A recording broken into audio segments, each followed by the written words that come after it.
नमस्कार, आज म तपाईहरुलाई सीसीटीवी इन्स्टलेसनको क्लास पढाउन गइरहेको छु।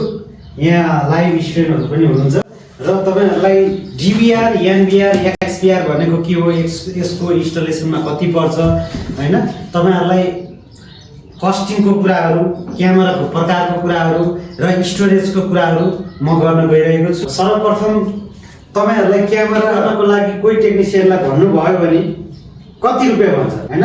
चारवटा क्यामेरा हाल्नको लागि त्यही क्यामेरा 25,000 पनि हुन्छ, त्यही क्यामेरा हाल्दा 50,000 को पनि पर्ने हुन्छ। के महँगो लिएको हो त टेक्निशियनले? त्यो होइन नि, त्यो दुई किसिमको हुन्छ। एउटा हुन्छ DVR, अर्को हुन्छ NVR। DVR भने डिजिटल भिडियो रेकर्डर, NVR भनेको नेटवर्क भिडियो रेकर्डर। तपाईलाई 25,000 पर्छ भने यसलाई 50,000, यो जम्मा चारवटा क्यामेरा हाल्नको लागि हैन। तपाईको यसमा के फरक छ त त्यो कुराहरु म प्रश्न पार्न गइरहेको छु। यो चाहिँ टेक्निकल टेक्निशियनलाई पनि काम लाग्ने कुरा हो, नर्मल जोसुकैलाई पनि काम लाग्ने कुरा हो। तर तपाईहरुलाई यो एकजनाले भन्दा मलाई त 50,000 लियो यार, मलाई 25,000 लियो यार, होइन। यसको फरक छ, यसको छुट्टै विशेषता छ। त्यही कारण यो सस्तो र महँगो हुने भएको कारण हो। अब यसमा म अलिकति टेक्निकल कुराहरु यहाँ जोड्छु। हो यसले यसमा के छ र NVR मा के छ भन्ने कुराहरु म प्रश्न लेखेर देखाउन चाहन्छु तपाईलाई। DVR मा चाहिँ HD क्यामेरा लाग्छ है, यसमा IP क्यामेरा लाग्छ। DVR मा तपाईको SMPS लाग्छ, NVR मा तपाईको POE स्विच भन्ने लाग्छ। यहाँ यही दुईटामा फरक पर्छ। HD क्यामेराले तपाईको DVR बाटै फिल्टर गर्छ सबै कुराहरु, HD क्यामेराले फिल्टर गर्दैन। क्यामेराले जस्ट तपाईको पिक्चर वा भिडियो लिएपछि डिभाइसलाई दिन्छ, डिभाइसले बल्ल फिल्टर गरेर जान्छ भने IP क्यामेरामा IP क्यामेरा आफैले फेस डिटेक्टका कुराहरु छन् हैन, अरु कुराहरु विभिन्न कुराहरु यसैले फिल्टर गरेर पठाउँछ। NVR ले फिल्टर गरेर राख्नु पर्दैन हैन। त्यही कारण यो भन्दा यो अलिकति महँगो पर्ने हो। क्यामेरामै महँगो पर्छ। यसको तपाईको 2000 पर्छ एउटा क्यामेरा 2 मेगापिक्सलको भने हैन। IP मा तपाईको केही नभए पनि 3000 रुपैयाँ पर्छ। भनेपछि यसमा फरक यही पर्ने हो। जस्तै SMPS तपाईको 5 एम्पियर को SMPS लाई लोकल किन्यो भने 500 मै आउँछ भने POE स्विच कम्तीमा नि 2500 देखि माथिको आउँछ। त्यही कारण फरक पर्ने कुरा हो। अब DVR र NVR कस्तो हुन्छ यो पनि म देखाइदिन्छु। यो DVR भयो, यसमा यो 16 वटा च्यानल छ, 16 वटा क्यामेरा जोड्न मिल्ने खालको, यसलाई भन्छ DVR हैन। DVR यहाँ बगैर लेखेको छ, H264 को हो। यो भनेको कम्प्रेसन टेक्नोलोजी हो, भिडियोको क्वालिटीको कुरा हो। यसमा छ भने NVR भनेको तपाईको यस्तो हो। अब यसमा DVR मा डाइरेक्ट यहाँ क्यामेरा जोड्ने पोर्टहरु हुन्छ, यो डाइरेक्ट जोड्न सकिन्छ भने NVR मा योले मात्रै जोड्न मिल्दैन, यो NVR हो हैन। अब यसमा तपाईको क्यामेरा जोड्नको लागि यो डिभाइस चाहिन्छ, यसलाई POE स्विच भनिन्छ। यसले डाइरेक्ट जोड्न मिलेन, यो POE चाहिने हो। त्यसकारण DVR र NVR को NVR मा अलिकति महँगो पर्ने कारण यो पनि छ।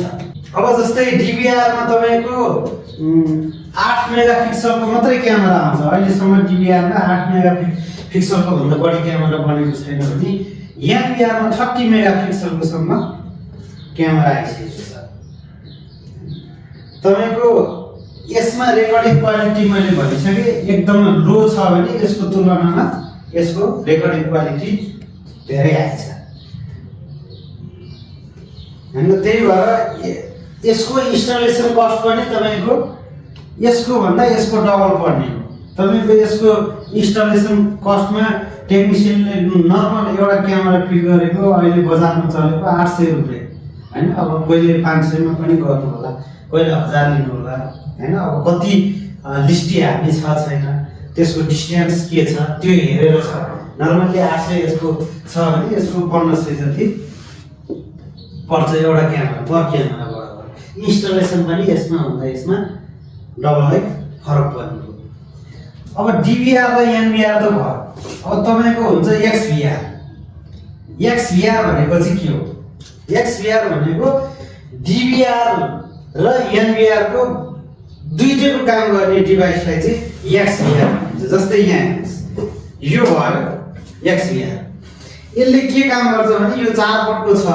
4 पोर्टमा तपाईले चारवटै क्यामेरा चाहिँ HD हाले पनि भयो। IP क्यामेरा जोड्नु पर्यो भने तपाईले चारवटै क्यामेरा IP जोड्न सकिन्छ। यो एउटा POE स्विच राखेर तपाईले IP जोड्न पनि सक्यो। XVR भनेको DVR प्लस XVR। तपाईले अर्थात दुईटा क्यामेरा HD क्यामेरा जोड्नुस्, दुईटा क्यामेरा IP जोड्नुस् भनेपछि अलिकति भएतिर साइडमा त्यति इम्पोर्टेन्ट नभएको ठाउँमा क्लियर नआए पनि हुने ठाउँमा तपाईले HD क्यामेरा जोड्न मिल्यो एउटा। अनि अलि राम्रो क्यामेराको लागि IP क्यामेरा जोड्न मिल्यो। जस्तै यसलाई भन्छ IP क्यामेरा, जहाँ तपाईले यस्तो पोइन्ट देख्नुहुन्छ, यस्तो तार देख्नुहुन्छ हैन, यसलाई भन्छ IP क्यामेरा हैन। तर यस्तो क्यामेरालाई चाहिँ हामी HD क्यामेरा भन्छौँ। यो BNC ज्याक लाग्छ यसमा।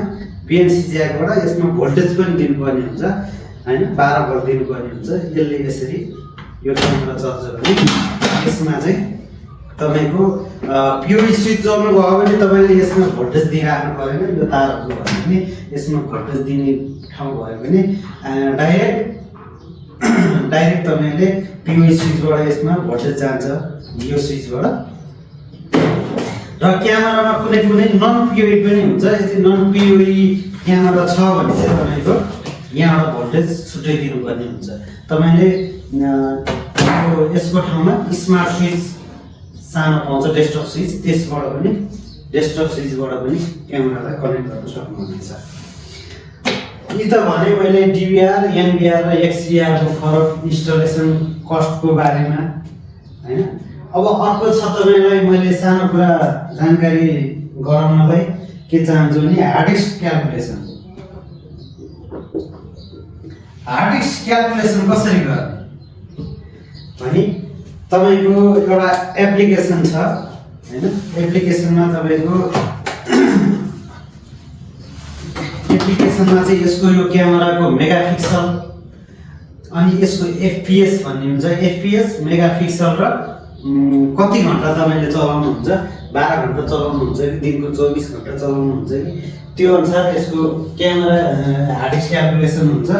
लगभग तपाईले 500 GB को हार्ड डिस्क छ भने 4वटा क्यामेरालाई लगभग 1 विक चाहिँ भ्याउँछ हैन। त्यो पनि अब तपाईको कम्प्युटर टेक्नोलोजीहरु हेरेर हुन्छ। त्यो क्याल्कुलेसन गर्ने एउटा एप्लिकेसन वा वेबसाइटबाट तपाईले निकाल्न सकिन्छ। र क्यामेराको कुरा गर्दा अर्को यस्तो खालको क्यामेरालाई हामी बुलेट क्यामेरा भन्छौँ हैन। यो चाहिँ प्राय आउटडोर क्यामेरा हो। यस्तो क्यामेरालाई चाहिँ हामी डोम क्यामेरा भन्छौँ। यो चाहिँ भित्तामा टक्क अडाउने खालको हुन्छ। यो ड्रिल गरेर यसलाई लक गरेर अडाउनु पर्ने हुन्छ। अर्को हुन्छ यो चाहिँ PTZ पनि हो, IP क्यामेरा हो प्लस योलाई PTZ क्यामेरा पनि भनिन्छ। किनभने यो चाहिँ हामीले म्यानुअली यसरी घुमाएर हेर्न सक्छौँ। यसलाई फिट गरिसकेपछि यो क्यामेरा अलि महँगो पनि हुन्छ। यो 4 मेगापिक्सलको हो, UNV को अलिकति क्लियर पनि छ। त्यही भएर कारण यसको अलि महँगो पनि पर्न सक्छ। भन्दै म आजको लागि सामान्य एउटा क्यामेराको DVR, NVR, XVR र क्यामेराको बारेमा हल्का परिचय दिएँ। यसको नर्मली इन्स्टलेसन कस्ट र यसको फिटिङ गर्ने प्रोसेसहरू पनि मैले जानकारी दिएँ।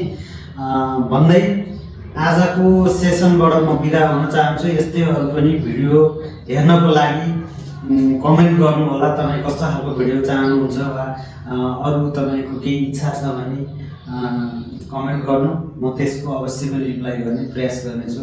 हस्, धन्यवाद।